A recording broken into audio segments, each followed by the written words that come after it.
प्रकृति से ही हमने गिनना सीखा, पत्थरों को, तारों को और समय को। यही अंकगणित हमारी पहली वैज्ञानिक भाषा बनी। बीजगणित में हम अज्ञात मात्राओं को प्रतीकों से बदल देते हैं।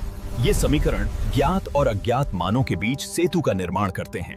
इस समीकरण को हल करने के लिए हम ज्ञात को हटाते हैं, चर को अलग करते हैं और अंत में संतुलन सत्य। प्रत्येक प्रक्षेप्य एक पूर्ण परवलयिक पथ का अनुसरण करता है, जिसे द्विघात समीकरण द्वारा दर्शाया जा सकता है।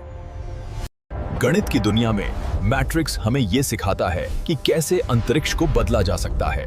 ये सिर्फ संख्याएं नहीं, बल्कि निर्धारक हमें दिखाता है कि इस आकृति का आयतन रूपांतरण के दौरान कितना बदल जाता है। देखिए कैसे ये इकाई घन फैलता है। कैलकुलस हमें परिवर्तन की दर को समझने में मदद करता है। देखें कि कार के गति पकड़ने पर ढलान कैसे बदलता है। यही डेरिवेटिव है।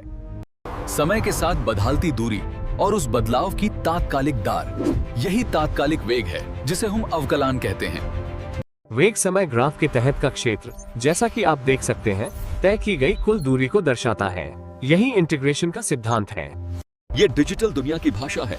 अरबों binary pulse her second in सर्किटों से होकर गुजरते हैं, जो हमारे आधुनिक युग को शक्ति प्रदान करते हैं। ये डिजिटल दुनिया की भाषा है।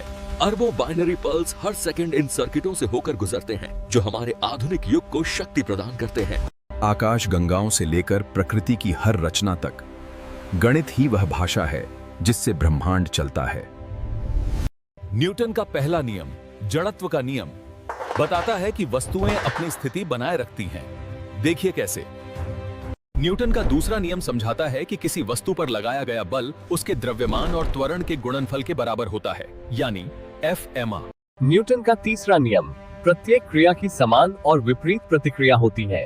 रॉकेट प्रणोदन इसी सिद्धांत पर कार्य करता है।